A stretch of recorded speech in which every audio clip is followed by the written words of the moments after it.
There are multi-billionaires walking around the world and they can barely get out of bed. I made a decision. It's like, okay, no matter how much success, money, whatever, if I don't feel good, life's gonna just suck.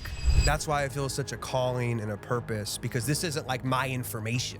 And a lot of it's not taught in high school. It's not taught in college. And unless you know people like you or Dana White, you're not getting the right information. That's why most people struggle financially and on a health standpoint. And the truth is, people are not uneducated. They're just ignorant about the alternatives. These rich, wealthy people, they think they're above. You want to be an ultimate human? Be a freaking good human too. 3% of the world own 97% of all the gold, the crypto, the stocks, the real estate. Another great piece of advice that somebody gave me that I give to people now: don't listen to 97% of people. If everyone's going right, you probably should go left.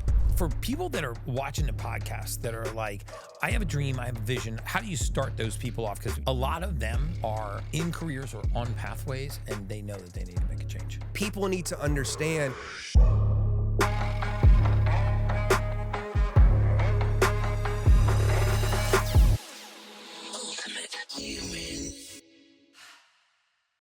Hey guys, welcome back to the Ultimate Human Podcast. I'm your host, Gary Brecka, human biologist, where we go down the road of everything anti-aging, biohacking, longevity, and everything in between. And today I am so fired up. I just introduced the guest, as you know, but he is more than just the accomplishments that I read into the teleprompter. He's actually a personal friend. I'm very close with his family. We're going to talk about our personal journey today. I have known this guest for going on 8 years now. He's been an integral part of my journey. I've been a part of his health journey. He's been an inspiration to me. I assume I've been an inspiration to him too. But I'm so excited about this podcast. Welcome to the podcast, Alex Morton. Hey man, super excited to be here today, and just congrats on everything from where you were to where you are today and the millions of lives you're changing. It's just an honor to be your friend. Dude, it's an honor to be with you too, man. I remember when we first met. And just to take it back a little bit, a lot of people don't know, our history. Right.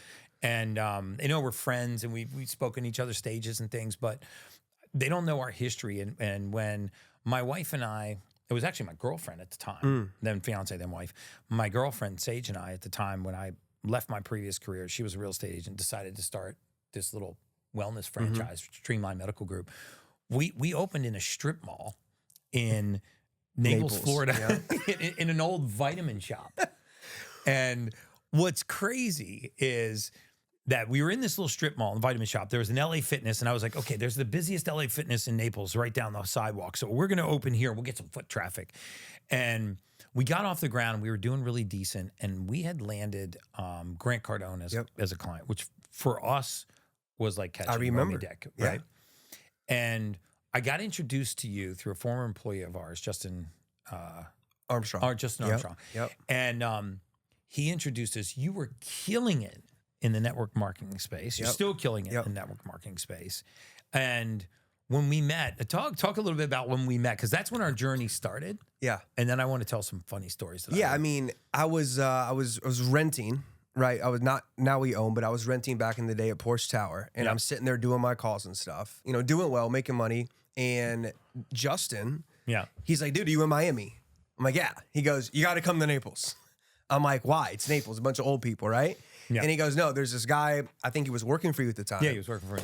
And he's like, this is the smartest person I've ever met. He knows everything about science. You're trying to get in better shape. Just trust me. There might be a business opportunity. You got to meet this Gary guy. Mm-hmm. And dude, Miami to Naples is like, I don't know what, 60 minutes, 2 hours. 2 hours, yeah. So I'm thinking something like my intuition, the universe was like, dude, get your butt in the car and go. And I was living with my guy, Logan, who was like training me a little bit here and there. Logan, And he's like, okay, like, let's just do it. And I remember we drove to Naples. I don't know if we went and ate. There was a restaurant next to your spot. We got grilled chicken. Tequila. Tacos and tequila, yeah. I remember eating grilled chicken and like refried beans with Justin. And we just started talking. And, after working with so many people all over the world, I developed a thing where it's like, I know like good people and like maybe people that don't have the best intentions. And you were just giving off a very genuine spirit. You were just as excited back then. Yeah. As you are today. And I was like, I just fell in love with like the passion and the enthusiasm for, you never talked really about money. He talked about like, dude, I'm putting people on this and that, and they're feeling better, and their marriage is better, and you know they're running at the gym now next door. And they're not hurting anymore. So I kind of like fell in love with your vision and the belief you had to go out there and bring like real solutions to, you know, sick people, like helping people get well, and that kind of started it. And I remember all those meetings and sitting there and putting He was injecting B vitamins into his shoulder, prescribed by a doctor. Just, you know, we had a licensed medical physician, Dr. Campamore, who was an anesthesiologist in Naples, who was our clinic director. But I still remember you in the back of the clinic when they were teaching you how to, the nurse was teaching you how to do your first in that injection. little closet room. Yeah, and it was like a little room, and we brought him in there, and he had to take the alcohol prep pad and swipe your shoulder. And they're like, okay, go right in there in the deltoid. And he took the cap off the needle, and he would start, and he would go, and he wouldn't break the skin. And he's like, okay, is this really good? I'm going to pass out. I'm like, you're not going to pass out. He's like, I'm going to pass out. And then he go, and I finally there's a video of that somewhere. Started it, dude. Dude, I gotta find that video because I'm gonna dub it into this podcast. I swear I'm gonna spend the time and find it and then finally he backs that needle up like a foot. Now you only need to go about 1/4 of an inch away from the skin. He backs it up a foot, and just hammers it in, and he pushes it in. He was so happy, dude. It was like a kid learning how to swim or something. And then that started our journey. And you know, we did blood work and gene testing on you. You were if you don't mind me saying, open book, a little on open that book. heavy side at that 200 point. and my highest was 227 pounds. Yeah. And I knew stuff was wrong with me. Like after my first company, I did well, and then I decided to leave that first company, and things took a big turn. Like I tell people now, it was like rock bottom to rock star, back down to rock bottom. And I remember living in a 1-bedroom condo in Scottsdale, Arizona. This was like right before I met you. And I'm 227 pounds, highest ever. Anxiety. I don't think I was depressed, but I was like, some nights I was like crying myself to sleep. I didn't feel good. Yeah. I just didn't feel remember good. that. And you were talking about the anxiety when we met. Yeah. And then, you know, and even fast forward a little bit later, like I was making a lot of money. And I remember I walked off a stage in Lima, Peru. And at that time I was making close to 7 figures a month. And I'm like, why am I sad? Why am I crying in the shower? I just got off a stage and I'm taking selfies with 500 people. Yeah. And I'm like, dude, something's just jacked up. And I remember we did the blood test and you're like, dude, your test is forward out, your D3 levels are here, your triglyceride. I was just a freaking mess. Yeah. You had, even at that age, which is really, you mind if we throw this out there? We can edit it later. No, we can do it. But you had what we call metabolic syndrome. You know, you had a little bit of abdominal obesity. You had high triglycerides, hypertriglyceridemia. So your blood fats were really high. You were insulin resistant. You were right in the pre-diabetic range, and insulin was through the roof. So the insulin wasn't bringing down the blood sugar, and liver enzymes were, you know, a little on the elevated side. And we didn't. I don't remember you having high blood pressure, but it's another one of the signs of metabolic syndrome. But you had all of these other markers of metabolic syndrome. Your vitamin D3 was in the single digits, which I couldn't believe. And then we did a gene test, and we said, look, there's nothing wrong with you. Your body's just missing raw materials. And I remember that we really you and I both identified with that. Like, you weren't looking for a pharmaceutical or chemical or synthetic solution. Right. You were like, I want to fix this shit, and I want it to be permanent. And I'm willing to put on the work. And to your credit, I've never seen anyone flick a switch overnight, like no junk food, no bread, no dairy. You went, we did a 10-week keto reset. You were militant on the keto. You didn't miss a day in the gym. Justin Armstrong was a monster. Still is. We were training. I mean, I was coming to Naples. We were training twice a day. We were doing the B vitamin, the MIC B injection. MIC B12, and inositol, choline. Glutathione, doing some stuff. And once I started to feel just a little bit better, because I have an addictive personality, right? And it's because I know I'm not the smartest person in the world, but I basically took my mentality in business and I said, okay, if I can do this in business and success, this is even more important. Yeah. Like we were talking about earlier, there are multi-billionaires walking around the world, and they can barely get out of bed. We just talked about one before the podcast. Yeah. Right. So it's like, I made a decision. Like, it's like, okay, no matter how much success, money, whatever, if I don't feel good, if I don't feel good in clothes, if I don't have a good self-image and self-confidence, dude, like life's going to just suck. Yeah. And I said, let's go all in. Yeah. And you went all in. And what are you weighing right now? This morning I weighed 189, but I just got off a 2.5 month 9-country tour. So I did eat a little junk food there. Me and my wife drank a little bit of red wine here and there in Italy, you know. It's all right. I saw your Instagram. Yeah, Dude, it was fun, you know. But now I'm back home in Miami, and I worked out twice yesterday. I did cardio before I came and saw you. I'm gonna go lift weights later tonight. Like I'm militant Back on. about it. Back on. Maybe we'll even do a steam cold plunge before we get out of here tonight. Yeah. I got all the toys here in the unit. But it was just such an amazing journey, and I've only brought this up one other time. I've only thanked you one other time for this, but we actually got to a point. I don't talk much about our business, the business side of things, but I started a business with a girlfriend who again became a fiance and a wife. And anybody that tells you can go into business with your spouse and separate business from your personal life is lying to you. First of all, I'll just throw that right out there. You have a good day in the office, you have a good day at home. You have a really bad day in the office, you have a bad day at home. And the financial stress that was on us, I was such a believer. I was literally blinded by belief. And I gotta keep going, but I'm gonna go a little bit deeper on that. Okay, because I was super blinded by belief. And so I had no fear. I knew that it was gonna work out. I saw the end destination, maybe not as well as it's gone, but I mean, I saw this end destination. And my wife is a little more fear-based. She's very rational. We were like the yin and the yang in business. We actually we read a book called Rocket Fuel, and it actually saved our relationship because it taught us how to respect each other in the business. But right at that time, we were about to make the biggest butt of our lives. And we had just come out of a period where Sage had come home one day and said, listen, 90 days from today, we are either going to miss the mortgage or we're going to miss the payroll.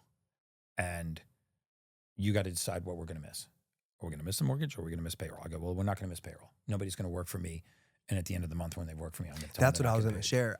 We were having dinner in the Naples house, and that is when the conversation came about. Because in my memory, I was thinking it was either mortgage or payroll. And I remember you're like, and here's the thing people got to understand. Now it's like Gary Brecka and it's Ultimate Humans, this massive thing. Like I remember knowing you in that time frame. And one of the things I teach is about desire and belief and all of that. And listen, like your back was so far against the wall. Oh. And your tenacity, I know, I got goosebumps too. I got goosebumps. The tenacity and the belief level in yourself and the mission and the vision, like it was like shaking the house. And that's why I was calling all these people like, dude, this guy, you don't know him. Like I guarantee you. I remember you used to say that. He's going to be bigger than everything else. And that was the Grant thing. I said, dude, you got to meet this guy. Yeah. Like you have no idea. Cardone, that's right. The Cardone Capital. He was like, put money in here. And I'm like, if I put $250,000 with you, you got to take 20 minutes and meet my friend. Yeah. And then you blew his mind. But it was the belief, man. Yeah. It really was. Like people need to understand, because everyone watching this has their own business or whatever it is they're striving for. Like you are an epitome of burning desire, massive belief, and like, dude, nothing was going to stop you. Like they were going to have to kill you. Yes. To stop. They're coming pretty hard right now, but yeah. Hey everyone, if you've been tuning into the Ultimate Human podcast for a while now, you know I'm very selective about the products that I endorse. I only feature items that I personally use daily to enhance my own health and wellness. One product I use daily is the EcoGo Plus. This portable hydrogen generator is a game changer. Simply take the top off, pour your bottled water in, and with the push of a button, it transforms into high concentration hydrogen water. You'll see the bubbles rising. That's the hydrogen being generated right before your eyes. Hydrogen water offers numerous benefits, and these are backed by peer-reviewed clinical studies. These include reduced inflammation, enhanced absorption of our supplements and our nutrients, balanced stomach acid levels, and support for your gut health by feeding beneficial bacteria. In my opinion, hydrogen water is by far the best water you can drink, and with the EcoGo Plus, you can take it anywhere. Visit echowater.com, that's echowater.com, and enter the code ULTIMATE10 for a special discount and elevate your hydration game. Now let's get back to the Ultimate Human Podcast. But you're right. I just never felt that fear, never felt that anxiety, and I'm sure that some people deal with that. But I mean, and my back was really against the wall because I had 3 kids in 3 different. You know, I had a kid in grade school, kid in middle school, and a daughter in high school. So I had 3 kids in 3 different public schools. We had Sage's daughter who was also living with us. She was really young at the time, and so funny. I just never talk about this time in my life, but Sage was so pragmatic, and she was like, "Yeah, we're going to either miss the mortgage or we're going to miss payroll." And I was like, "Well, we got to sell the house then." It's simple. I mean, it's simple to me. Put it on the market, and but that's what it takes. By the grace of God, the house sold. I put it on the market with my friend Pat Dearborn. House sold in 24 hours. Sold the next day. It's like one of those where you list it, and then you have seller's remorse. You're like, well, I should have asked for more. You know, then I was mad. You know, if it didn't sell for 6 months, I would have also been mad. But it sold in 24 hours. 30 days later, we were out, and we went from 4 cars to 1 car. We had 4 vehicles. We went to 1 car. To get all the kids to school and everything. We moved into Sage's rental home, which was a very small, very humble rancher, 2 bathrooms, 4 kids, us, sharing bedrooms. And I almost didn't even notice because, what you're saying, I was like so focused you were on so this. focused on where you were going. So excited about the business. But you introduced us to Grant Cardone, and we had this huge opportunity, and we had virtually no savings. And we realized it was going to be $150,000 for us just to get to the GrowthCon event that could be the biggest event of our business career because, here we were in this little tiny strip mall, and we were doing well. We were adding, patient after patient. We were, slightly profitable. I was trying to hire more nurses, and the business was actually going decently well. But we had this huge event. 35,000 people. Marlin Stadium. I remember. Marlin Stadium. And I was like, I don't care what it takes. I will mow lawns, but we're going to get the money to put the infrastructure together to buy the inventory so we can get to that event. And at some point we sat down and had that conversation, and you believed so much in us and the transformation that you had undergone. You actually stroked us that check for $150,000. Yeah. I will never, ever forget that. Thank God I did, because now, millions of people are feeling better. No, thank God you did, man, because I don't know what would have happened had you not. It's one of those tipping points in your life where you just go, wow, that was a tipping point for me. And that's why I'm eternally grateful to you for that, because you bet on Gary Brecka when Gary Brecka was. Dude, I was trying to get people to bet on you, man. I remember I flew in a couple guys from Colorado. I was trying to get to 1,000 followers on Instagram. And they're like, yeah, but he's just a little too crazy. And I'm like, dude, the crazy part is what's going to do it. Yeah. There's lots of doctors and people and, people that read the science books and stuff. It was your, so adamant, like the Elon Musk, this has to work. That's what rocket fueled this thing. And it just exploded after that. And then you were so kind. You were like, you just pay us back. You didn't take any interest. Didn't take the equity. Gave us the equity back. I mean, I'll just be eternally grateful for that. But you want that equity now, don't you? Dude, something. It's coming. One day, we're something. going to talk offline. One day, no, something. It's coming. I promise you. But a lot of people don't know that. And then I started a journey with his family, and Alex is very, very close to his family. They're awesome people. You helped my mom. Mark and Sandy, yeah. You helped my dad. Mm-hmm. You helped my cousin. You helped 10 of my best friends. Remember, he used to Every call me one all of the my time. friends I'm like, Papa Morton. were screwed up. You said, all of their stuff everybody was messed up, man. Yeah. And again, I don't want to make this podcast about me, but it was about your belief in me, and I appreciate you doing that. I mean, again, I'm just eternally grateful. And now that the message is really resonating, I'm glad we finally got a chance to sit down, because I want my audience to hear your story too, because yours is all about mindset, goals, what to do when your back is against the wall. I love the fact that nothing was handed to you. You are definitely a grinder. You've always exhibited the most incredible level of humility to me. Even then, Yeah, you're the same person now as the young Alex Morton I met back then. You were going for 30-30. You told me you were going to write a book. You've written several now. You told me what records you were going to break in IML. You broke those records. I just remember you were, I wasn't as, I was psycho committed to the vision, but I wasn't as structured as you were. You seemed to really have a good grasp on like clear vision and goal setting.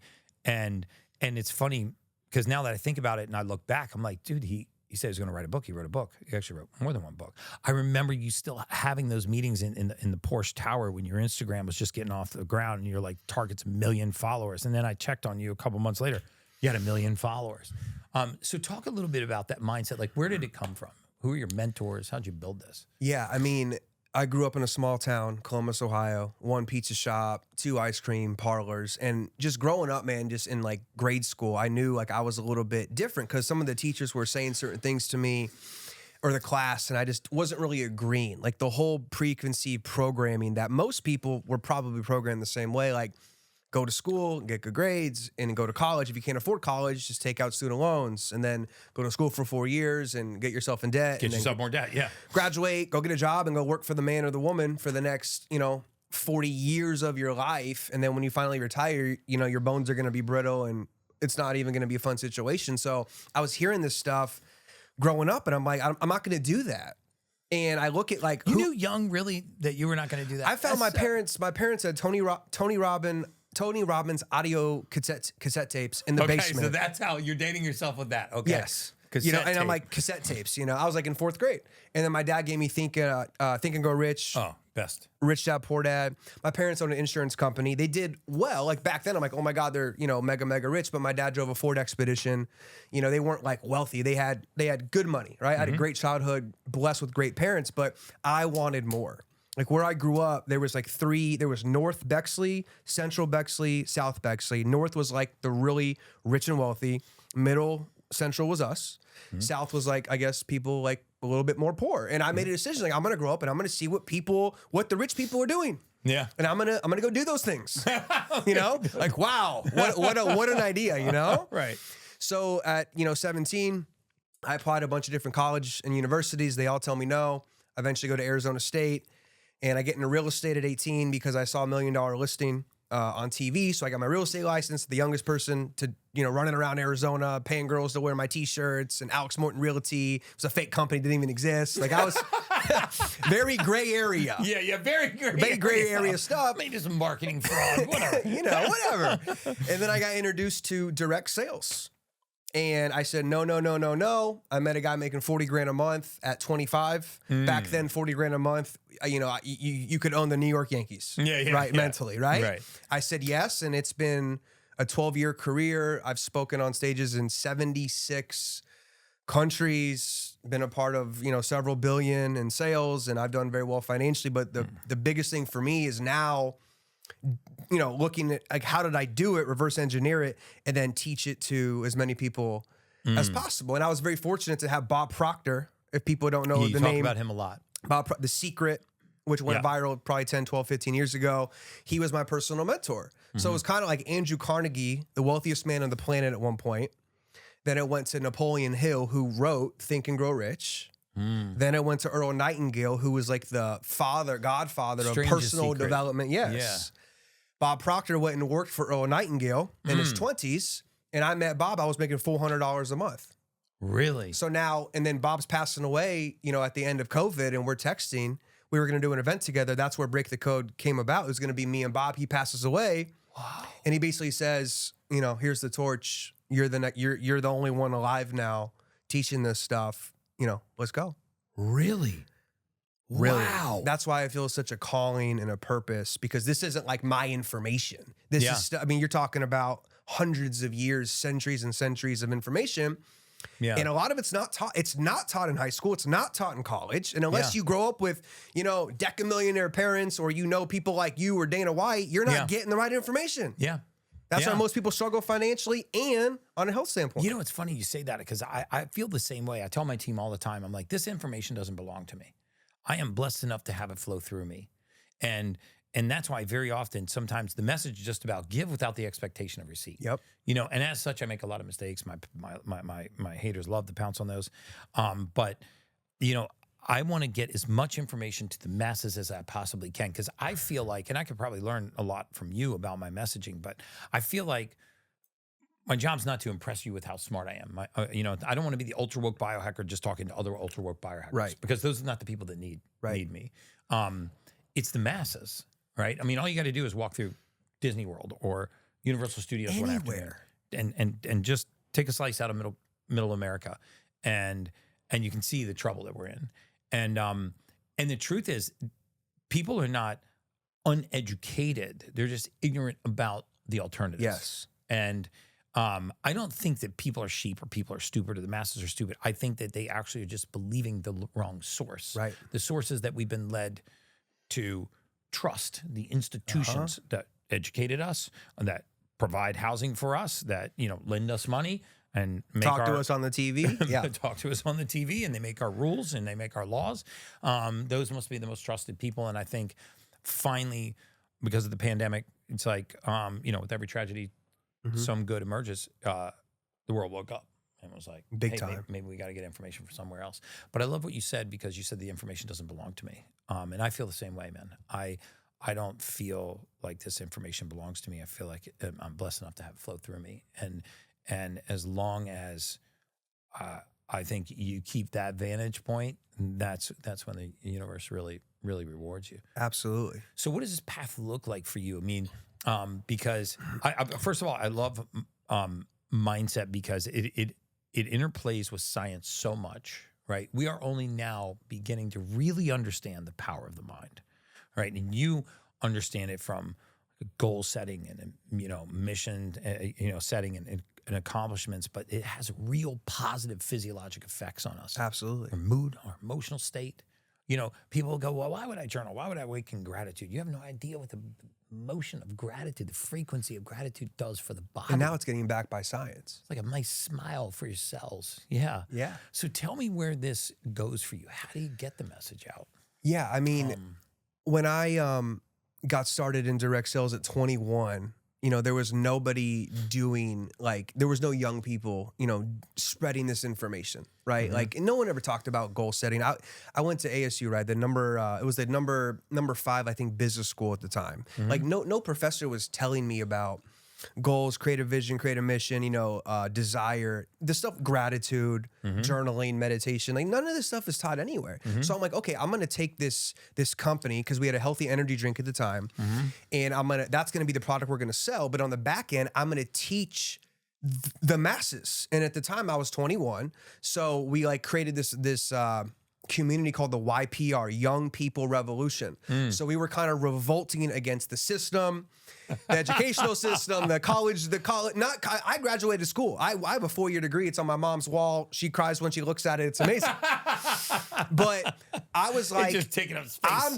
I had a desire to take like the Bob Proctor, the Tony Robbins, Earl Nightingale, all these people, and then get it into the youth. And it started at ASU, and it just spread and it spread and it spread. So we took kids that were doing drugs and, you know, drinking all the time and partying all the time. And like, then I would go to these events and people's parents would come up to me and say, hey, just to let you know, like Johnny, he's making a little bit of money in the business, but he put cigarettes down. He stopped playing beer pong every night with his friends. Like he's reading books, like Think and Grow Rich. What's this, right? Yeah. So we kind of masked like personal development, because it's so key to everything in life. I agree. With this business model.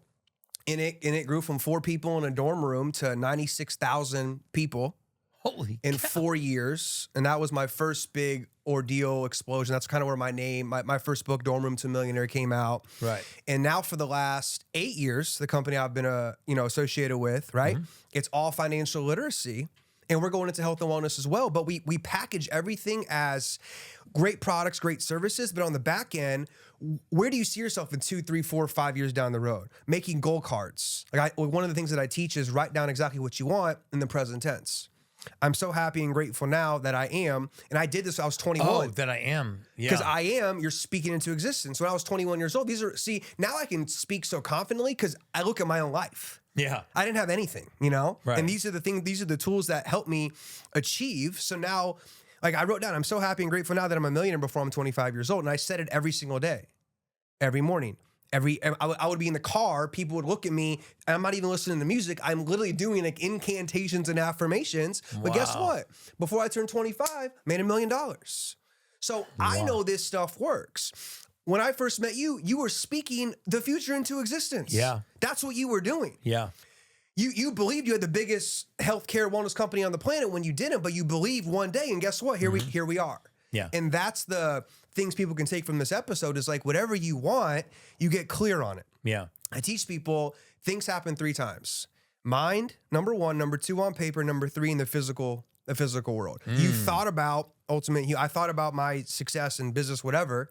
You put it on paper, you make a plan, and then you manifest it and you work towards it in the physical. And anybody can take that and go out there and win. One of my favorite biohacks outside of breath work by far is mineral salts, Baja Gold sea salt. It's got all of the trace minerals that the body needs. You know, most of us are not just protein deficient, meaning amino acid deficient or fatty acid deficient. We are mineral deficient. So a 1/4 teaspoon of this in water first thing in the morning will make sure that you get all of the essential minerals that you need. It tastes amazing. In fact, I made a steak today. I actually made a grass-fed steak with grass-fed butter, and I put just mushrooms and a little bit of rosemary, and I sprinkled Baja Gold sea salt all over the top. Try it. It'll be your new favorite for cooking too. It's the cheapest and one of my favorite biohacks. I don't know, a $15 or $20 bag of this will probably last you 5 years. It's literally the world's best biohacking secret. Now let's get back to the Ultimate Human Podcast. Wow. You know, it's so funny because back then you were talking about the universal law of energy and the universal law of attraction. And to be honest, I mean, I thought it was a little bit of scientific mumbo jumbo until I actually read a journal, a physics journal, and it was discussing something called constructive interference about how two frequencies of equal wavelength meet and the size of the frequency doubles. Which means that you can actually get energy from conversation. You can get energy from other people. Frequencies of opposite wavelength, destructive interference, frequencies of opposite wavelength meet, and the frequency cancels out. And this is why people can suck energy from you. And you were talking about this concept early on when we very, very first met and when I was just starting out in the business. And I remember seeing this start to manifest. And as I started to believe in it, you know, it's like, you know, when my wife would tell me, it's just something I just don't like about that guy. And I didn't see it, but it was like the frequency was off, right? We call it intuition, but I think it's really sensitivity to frequency. So for people that are, you know, watching the podcast that are like, I have a dream, I have a vision, I have a, don't know what my purpose is. I know what my passion is, but I don't really have a purpose. I'm having a hard time crystallizing it. You know, I talk to him about that from the scientific standpoint. I say, listen, when you're confused in life, just turn inward. And by turn inward, I mean, start focusing on yourself. Self-development, start exercise and eat well. If you don't know what else to do, treat yourself well and then wait to figure it out. Yeah. But like, how do you start those people off? Because, you know, my average audience is a little bit older. A lot of them are in careers or on pathways and they know that they need to make a change. Right. So what is the...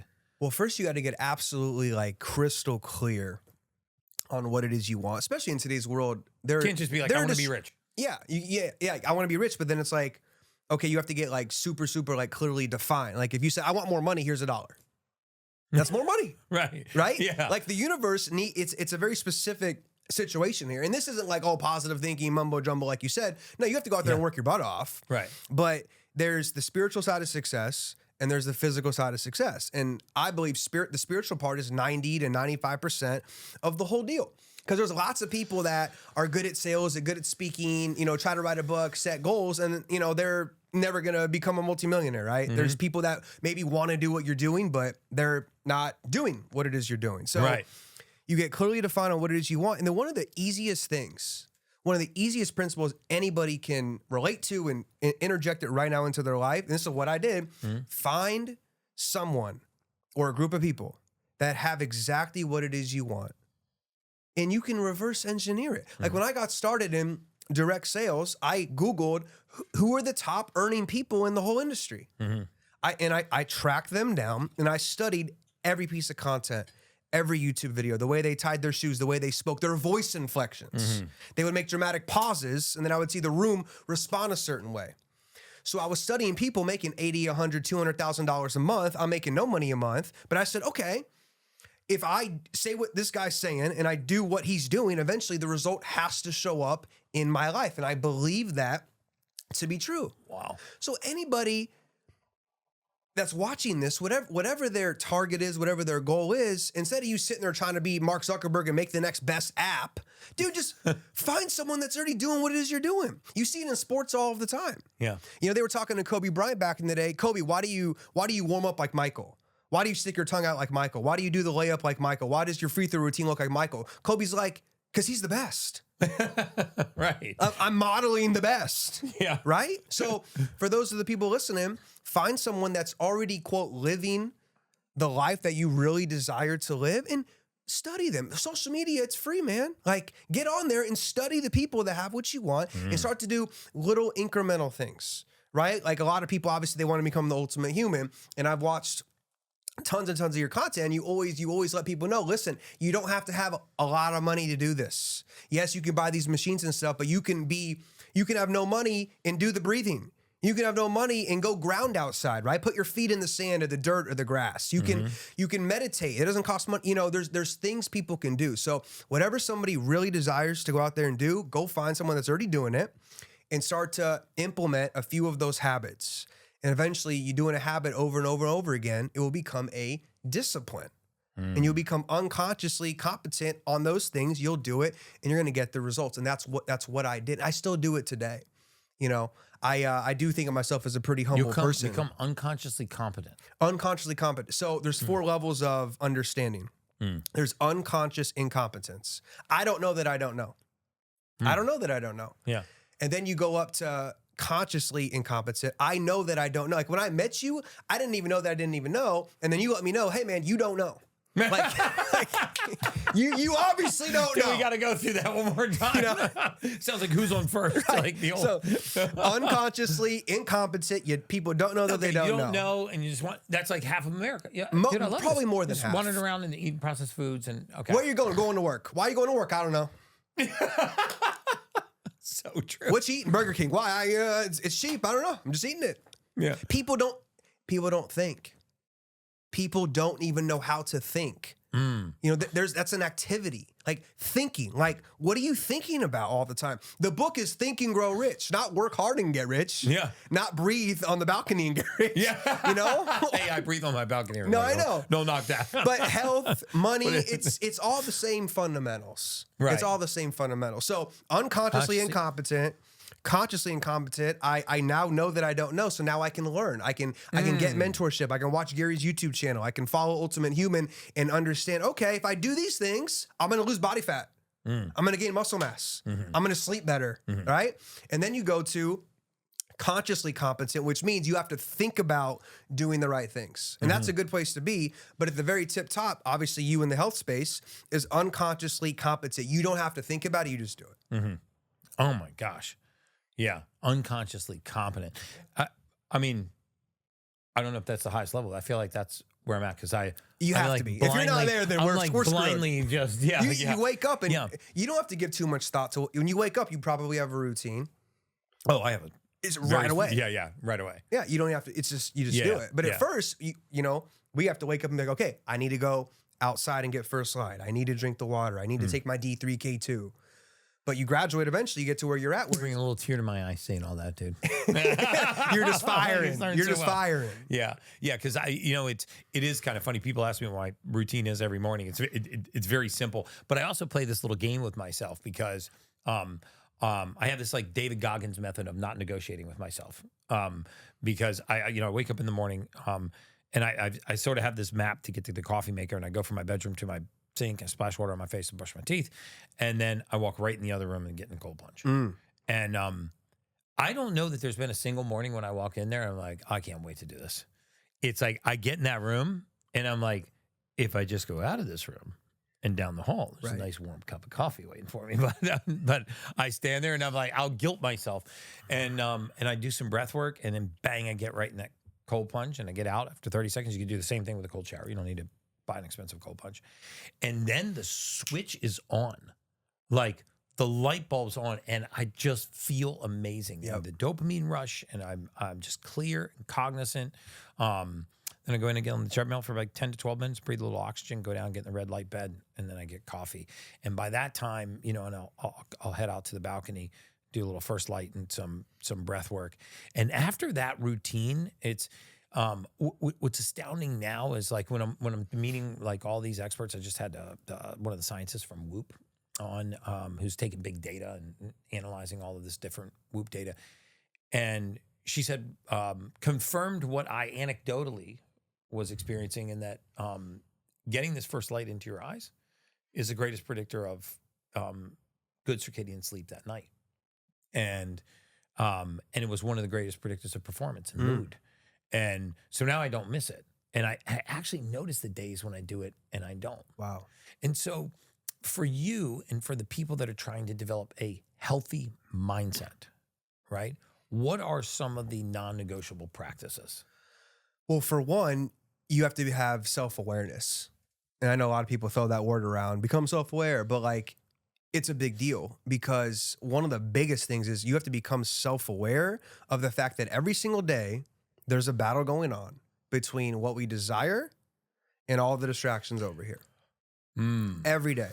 I don't care you're worth 50 million, 100 million, 7 billion, or you're homeless on the street in Miami Beach. Every single day you have desires and you have these distractions, and you have to become self-aware of what is holding me back from obtaining my goals, dreams, and desires. And for a lot of young people, and I work with a lot of, younger people, it's the normal suspects, like the same things that it was for me. Like when I was in college, I was going to ASU, was the Playboy ranked it the #1 party school in America. In America. Like, dude, I'm from a small town in Ohio. I go to ASU, Scottsdale. Like, like, girls woo! look different over there. Yeah. You know what I mean? Like, people got money, and I'm like, oh my God, like this is nuts. But I got into business my end of my sophomore, junior year, and I'm talking to, mentors and different people, and they're like, listen, man, if you think for one solitary second you can drink to the point of blacking out 5 nights a week, sleeping until 1 p.m., 2 p.m., foggy, clogged, eating fast food, and you're going to go out there and build the biggest business under 35 in the history of network marketing, dude, you're smoking something funny, Yeah. So people, like anybody can do this. Sit down tonight, pen and paper, make a line, a T spreadsheet. What are the things I desire in my life?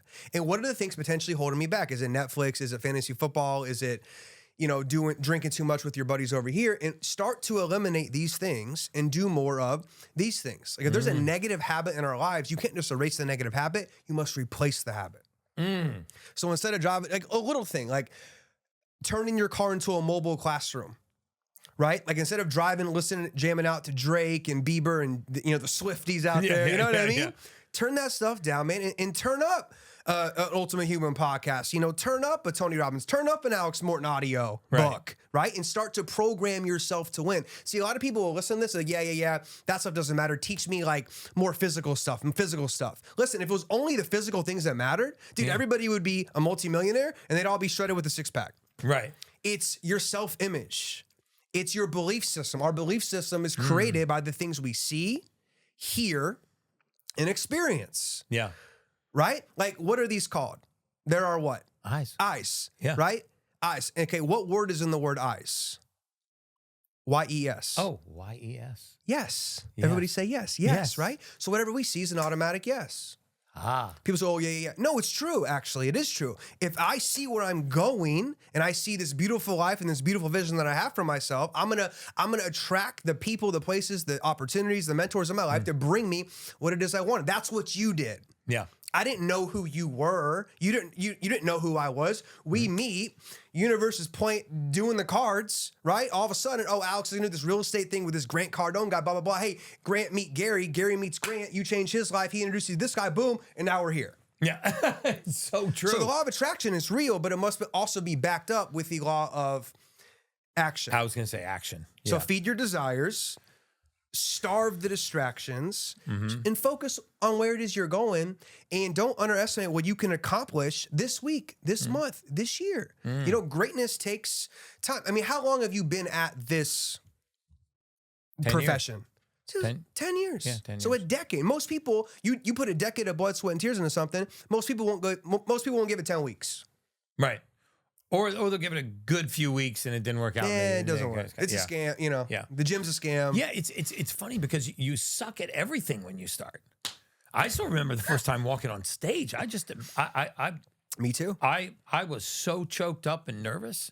And I rehearsed my speech and I just went blank. And I remember one of my buddies who was like kind of like a speaking coach of sorts, not an official one, gave me one of the best tips ever. He's like, just memorize the first 30 seconds to 60 seconds of your talk and say it over and over and over and over and over. Because if you go out there and you don't go mute and you blurt out that first minute just from pure memory, it'll break the ice for you. And that actually ended up, helping me break the ice. But I remember how bad, we suck at everything when we started. We're bad at everything, right? We have to practice. Yeah. It's like even the best athletes on the planet, like, Tom Brady, for instance, his story's insane. He was the last draft pick into the NFL. That's insane. Like the greatest ever. Yeah. You know what I mean? Like nobody's just, some people are born with more natural ability for sure. But dude, hard work's going to beat, lazy talent. Hard work's going to beat that, man. Like listen, I know I'm not the best recruiter, best speaker, best author in the world, but like I beat a lot of people out because of just sheer grinding, work ethic, sacrifice, and just doing whatever the hell needs to be done to get to the end result. Yeah.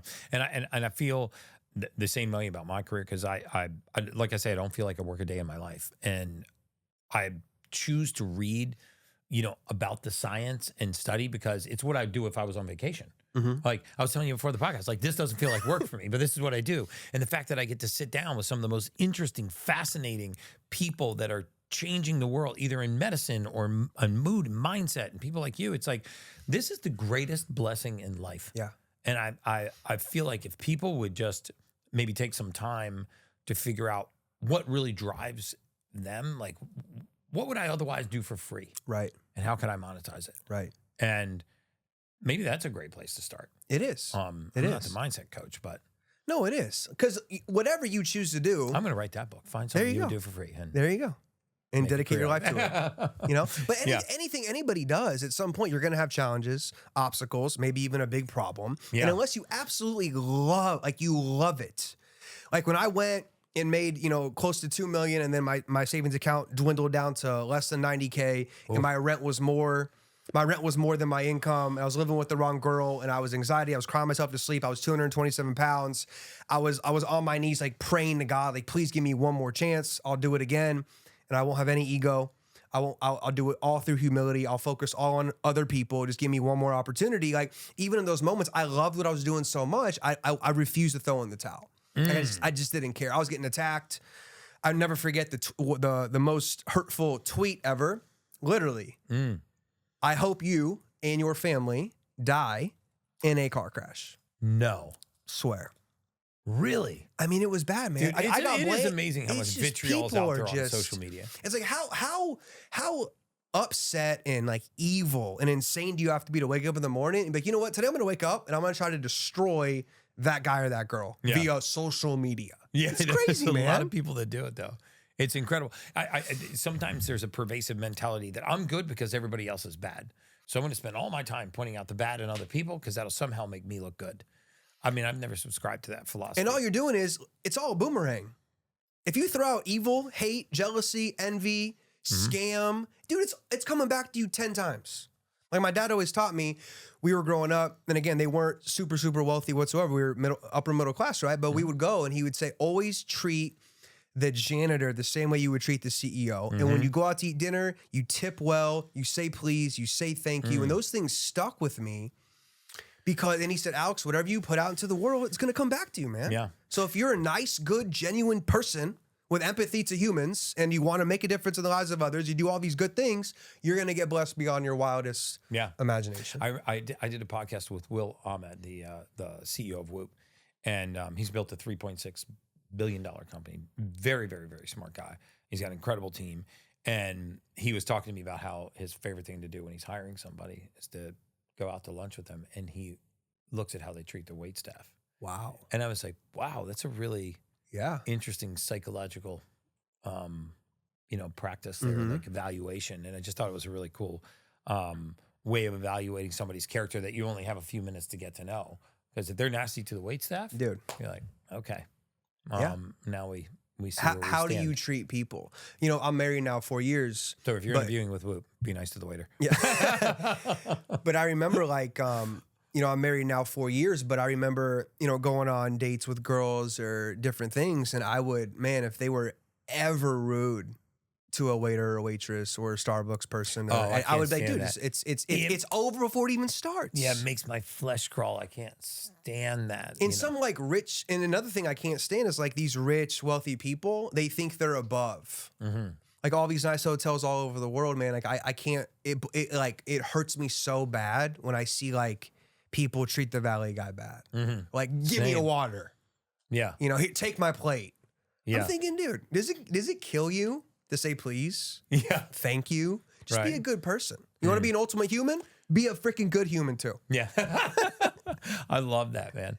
So, if I was tomorrow going to wake up and engage in the perfect morning practice, I love the idea of writing down the desires that you want to get out of your life and the distractions. I actually was thinking about them when you were going through that list. And I think we all do. Sometimes we forget how simple it is. It's like to be aware and just to pay attention to the things that could be distracting me, that could knock me off of my goal. So I write these down. Are you a big on journaling? If you were to list, other than your own books, the must-read books for a healthy mindset, because I think a lot of times as people get older, the fear grows and they actually are less likely to make that change because they definitely don't want to regret leaving the safe zone. Right.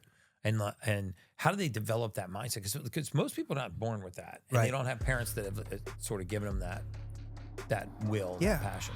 So we've had so many amazing challenges this entire year that I decided that August, we're going to take a break and it's just going to be the strongest August ever. And it's just going to be all about giveaways. I'm going to give away 5 more of the Ultimate Human swag boxes. These things are really cool. It says aging is the aggressive pursuit of comfort. You get an Ultimate Human t-shirt in your size. You get our Ultimate Human protein bars. You get a full month's worth of the perfect aminos, which I think you should be taking every morning. These are all 8 of the essential amino acids. You get the Baja Gold sea salt, one of my favorite ways to mineralize the body. You get the stirrer rod, because sometimes these don't mix well with water. I'm also giving you a full Echo Go Plus hydrogen water bottle and our Ultimate Human shaker.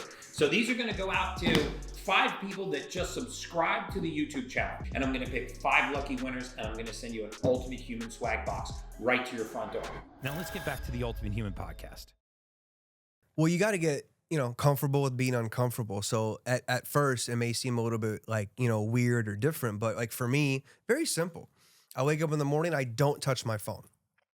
Because the first 20 minutes upon waking up is when our subconscious mind is the most impressionable. So you wake up in the morning, you check your emails, the Twitter feed, the, Instagram, turn on CNN, constantly negative news, right? Constantly. Come on, man. It's like, dude, your first 20 minutes is what?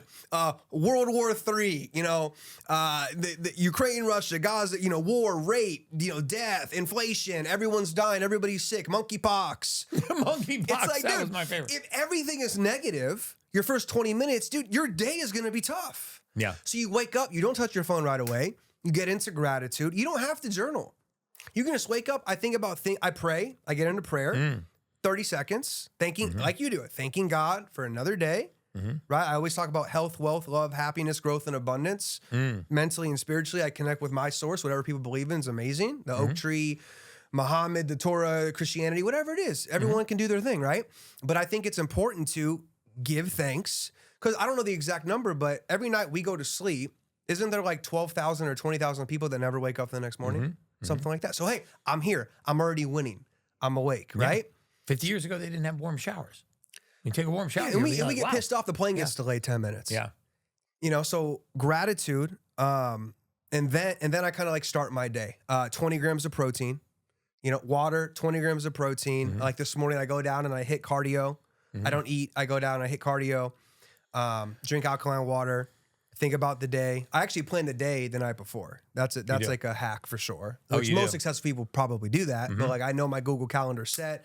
I know what I have to do for the day. Right? You know what you're going to do the next day. Right. Yeah. Like I teach people, don't go to sleep until you know what you need to execute on the next day. Right? Proper planning prevents poor production. Of course. My dad would say prevents piss poor performance. Yeah, piss poor performance. That's an old Navy saying. I like that one better. He used to say that to me all the time. He also used to say, my dad was like the man of the one-liners. And until I was 16 years old, whenever I messed something up, he would go, "You need to get your shit in one sock."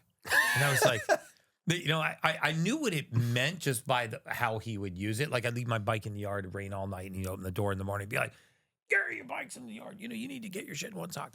And finally, when I was 16 years old, I was like, "Dad, what does that mean? Like, where did that come from?" Right? I mean, I get what it means. And he's like, "Oh, it's an old Navy term. Like, if you got shot down, you were supposed to take everything with you, even that. Got it. So you're supposed to go in your sock, and that meant you really had your stuff together. Got it. For survival. It makes more sense now. Dogs wouldn't find you. But yeah, but for 16 years, I was like wandering around, like, you know, what is in the sock? What does he mean? Shit in the sock. I knew you actually don't want me to go to the bathroom, defecate in my sock, but my bike's in the yard, and you use that phrase, and you used it the last time I left the tools all over the shed, so I kind of get what it means. But and then he had one of the best definitions of life I'd ever heard. He said, you know, life is what happens to you while you're on your way to doing something else.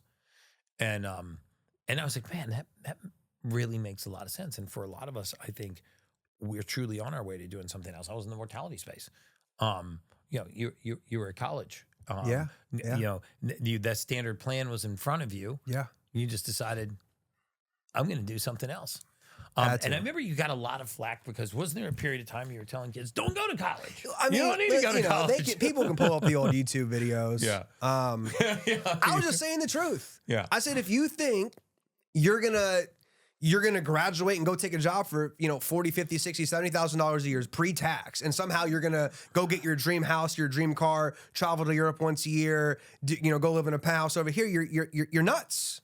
Like 3% of the world own 97%. 97% of all the gold, the crypto, the stocks, the real estate. Like these people are business owners, they are investors, and they need to take care of their health. Like, so again, there's another framework modeling. Like I said, like find someone that has what you want, say what they say, do what they do. You'll get what they have every single time. Another great piece of advice that somebody gave me that I give to people now, wherever I go travel and speak, is don't listen to 97% of people.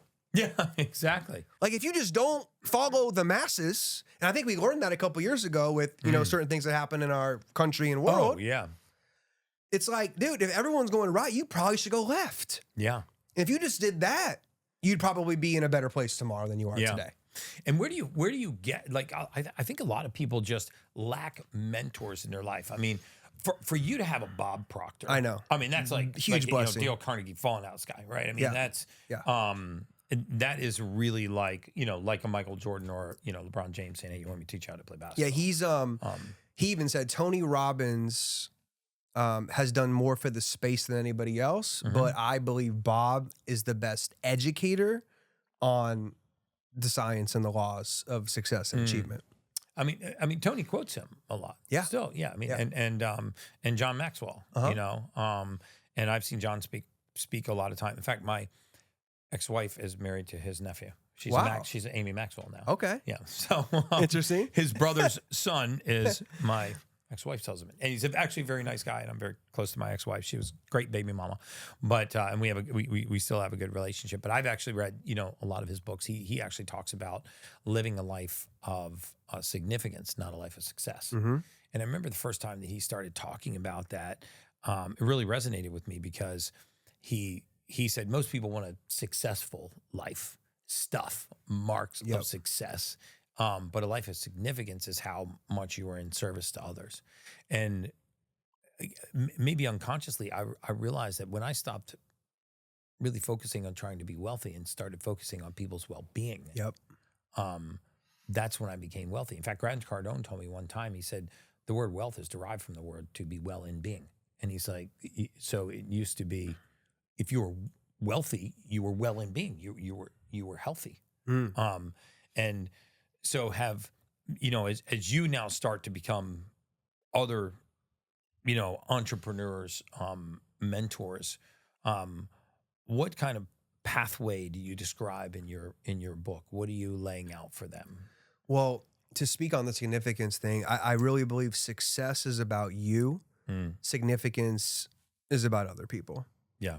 Like I can look back on my career. And it really is satisfying. It is. And people hear that, they're like, yeah, whatever. Easy for you to say. Oh, when you're in service. With the penthouse and the Rolls Royces, and easy for you to say, but it's actually the truth. Yeah. It really is. Like I look back on my career, the most gratifying, satisfying moments where I would be on a stage and I would introduce one of my leaders that just hit $100,000 a month or made $1 million Eric Worre Hall of Fame induction, And it really is like helping other people. So when I sit down with people, again, it goes back to, the spiritual side and the physical side. The physical side of business, you have prospecting, presenting, promoting, you have, writing contracts, anything physical. But the spiritual side is where most people miss the mark. And I really believe you will never outperform your own self-image.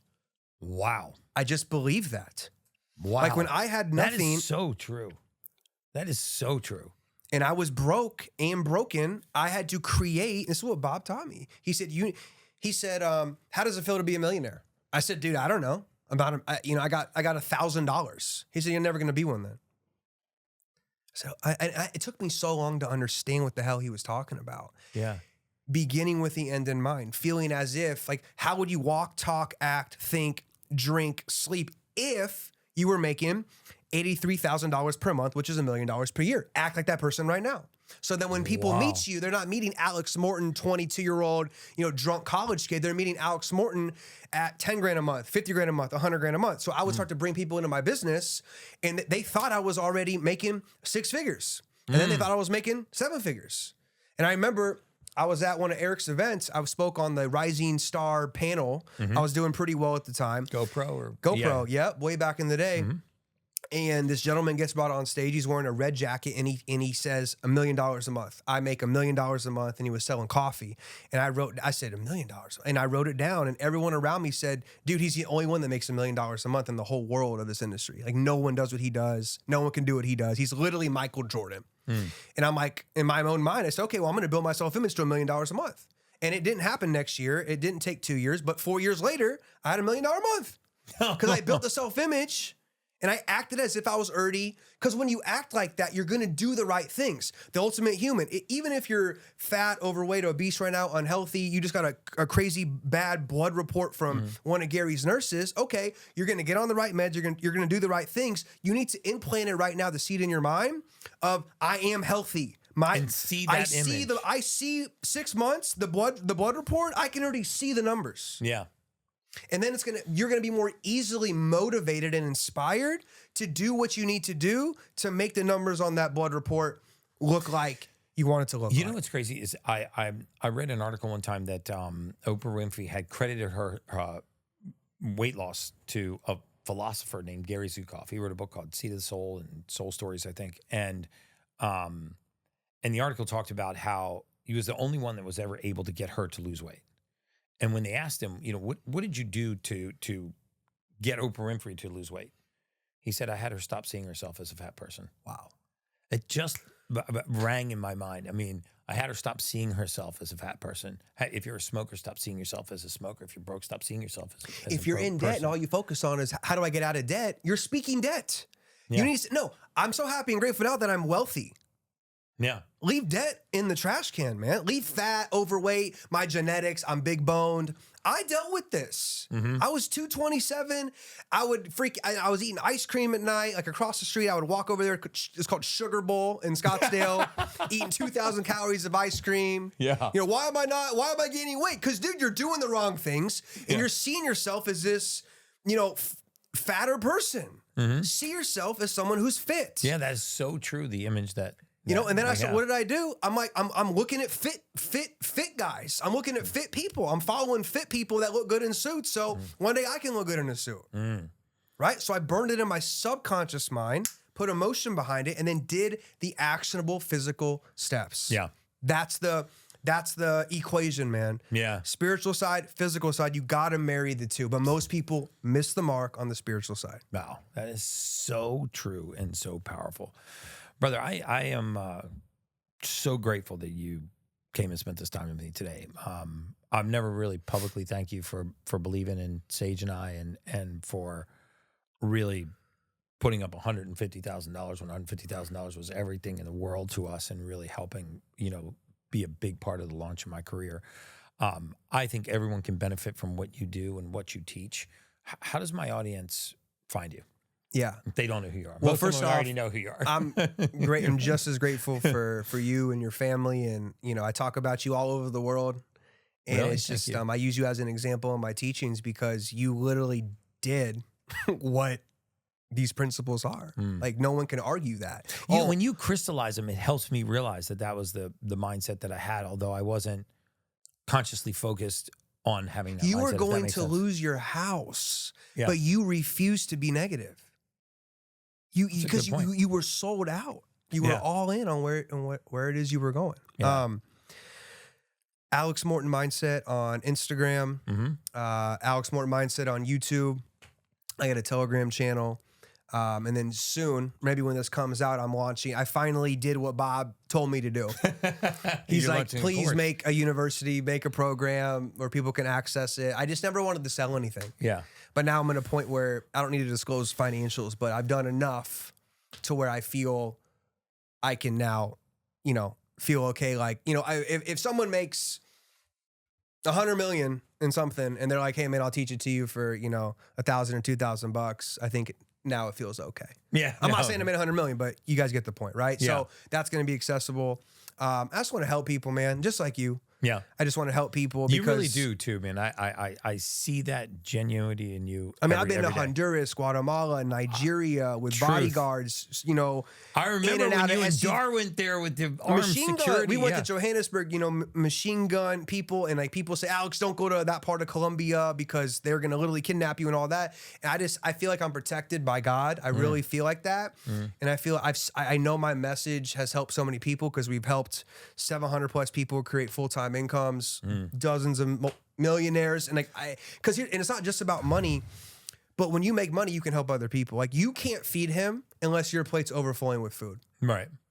So impact, help, serve, and bring truth to the world. You bring truth. What you do, you're going up against some pretty powerful, wealthy, scary institutions. Yes. And you're doing it anyway. Yeah. And I'm going up against, you know, the mainstream, you know, just make people complete robots and cogs in a machine. I'm like, no, you can break free.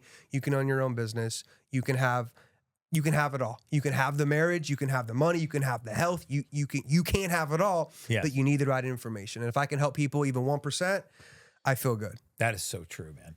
I end every podcast by asking all my guests the same question. There's no right or wrong answer to this question, but what does it mean to you to be an ultimate human? Excelling in every facet and area of your life. So for me, like my spokes on the wheel, health, wealth, love, happiness, and then you're doing your growth, you're serving of service, and then you have an abundant life. That to me is the ultimate human. Wow. That's one of the best answers we've had. I might put that one on the website. Alex, brother, thank you so much, you, man. man. I'm going to have you back again. We're going to follow up on the launch of this course. Next episode, I'm coming in this thing Yeah. sub 15% body fat. And remember this, I'm taking off my shirt. I'm taking off my shirt. Stephen A. Smith did that Yeah, too. I'm gonna do it. On the little podcast. I'm gonna do it. All right. Give me a date. Oh, Give me no. How long should it take me to do it? Where are you at now? I'm probably I'm probably 18%. And you want to be? What do you think? So I mean, I'm 5'9.5". Like where do I need to be? Like I need to be like probably like 180, but like ripped to the bone. 180, ripped to the bone, and you're 180. 188 this morning. All right, 188, 180, and ripped to the bone. We could do that by Christmas. Oh, wow. by Christmas. Fuck, let's go. Rev the engines. All right, my Christmas present to you guys is going to be a shirtless Alex Morton. Let's go. Let's go, dude. Awesome podcast. I love you, brother. And as always, guys, that is just science.